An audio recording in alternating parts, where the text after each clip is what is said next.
Guys, there is fire on the mountain between the Rwanda and the UK. Now, the UK was having a deal with Rwanda to send asylum seekers and immigrants to the Rwanda to process their asylum. Now, here is the case that the UK has elected new prime minister, and the new prime minister is saying the deal is dead and buried. So they are not sending asylum seekers and immigrants to Rwanda again, and now they are asking the Rwanda president to send back the money they gave to Rwanda. And the money was given to Rwanda for a purpose. They told the Rwanda government to build facilities where they will send these immigrants to, and they have built these facilities in Rwanda. In fact, the money they spent was almost 320 million pounds, which is equivalent to 400 million dollars. But today the deal is dead and buried. Before, this guy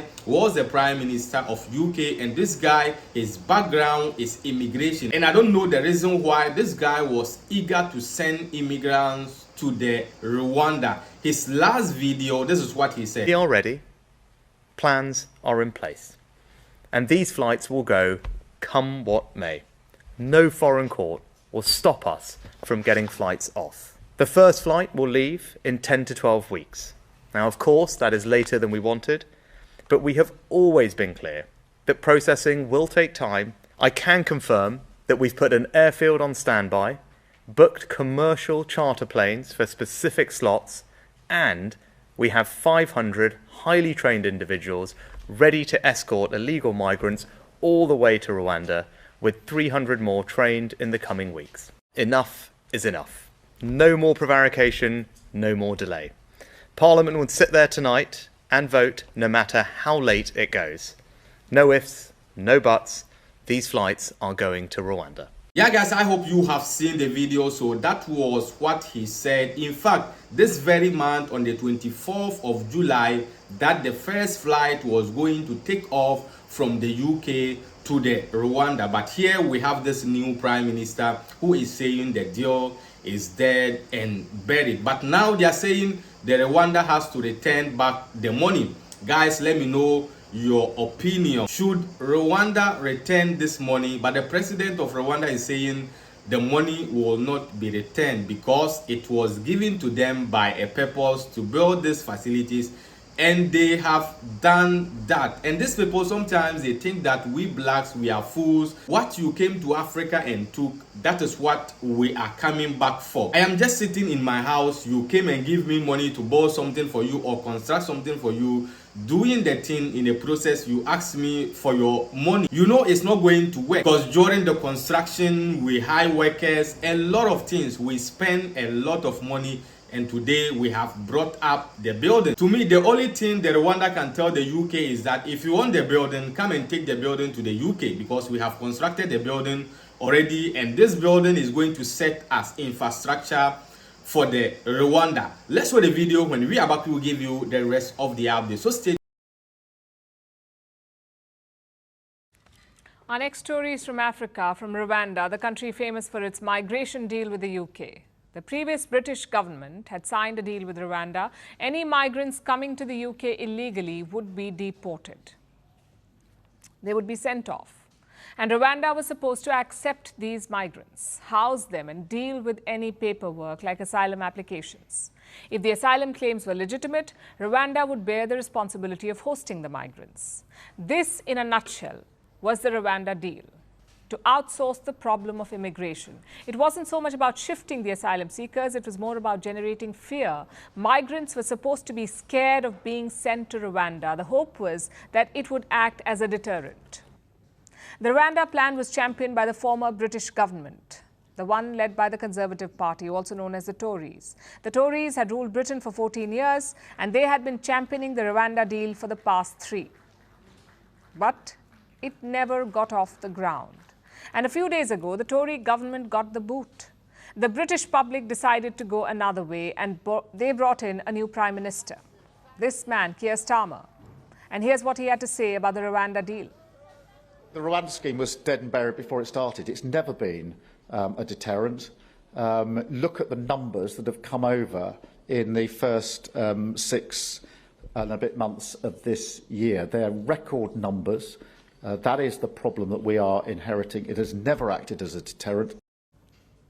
Starmer's Labour Party had always opposed the deal. They had promised to scrap it if they came to power, which is what they did. But there was a slight problem. The Tories had spent years working on the deal. More importantly, they'd spent millions on it.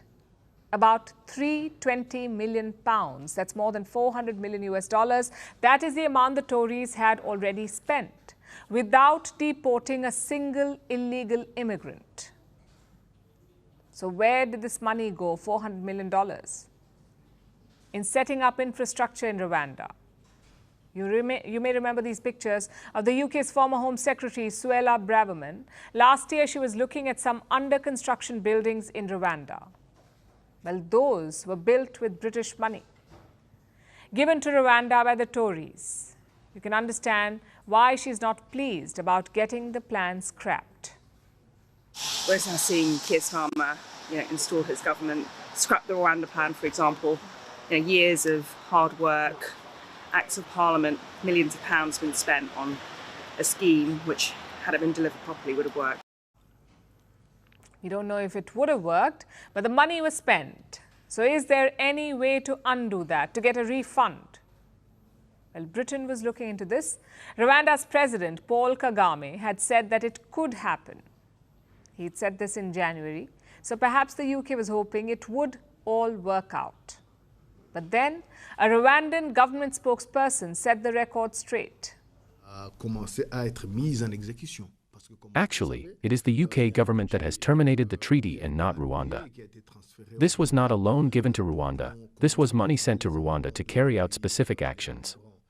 These actions have been carried out. There is no reason why these funds should be returned. As far as the permanent dwellings, it was stipulated that Rwandans share them with the migrants. Today, the migrants are not coming anymore. Rwandans will live in those dwellings. So Rwanda has no intention of giving the money back, and the houses that were built, the ones Braverman had examined so carefully, will now be going to Rwandan citizens. I hope you have seen the video. What for my face? What are you still doing here? I don't know the reason why you wanted them to send these immigrants to the UK. In fact, in the beginning, a lot of people were blasting this Rwanda president after accepting this deal to build this facility so that they will send immigrants there. But today, the infrastructure has become the property of the Rwanda. Sometimes some of these our leaders, they do some things we don't understand, but at the end of the day we see the benefit of what they accepted, because these facilities are going to be a sort of infrastructure for Rwanda. Let me know what you think about this video in the comment section below. Until we meet again in the next video, please stay safe and stay blessed. Peace out. Guys, if you have not yet downloaded TapTapSend, what are you waiting for? TapTapSend is the #1 mobile app you can use to wire money back to Africa. With TapTapSend, no sending fee, no commission, and their rates are very, very higher. And the most important thing is that in your first transfer, if you add my promo code official Niger in capital letters like this, TapTapSend is still dashing you additional €5 bonus. With TapTapSend, no waste time. So what are you waiting for? Download the application today and start enjoying their high rate.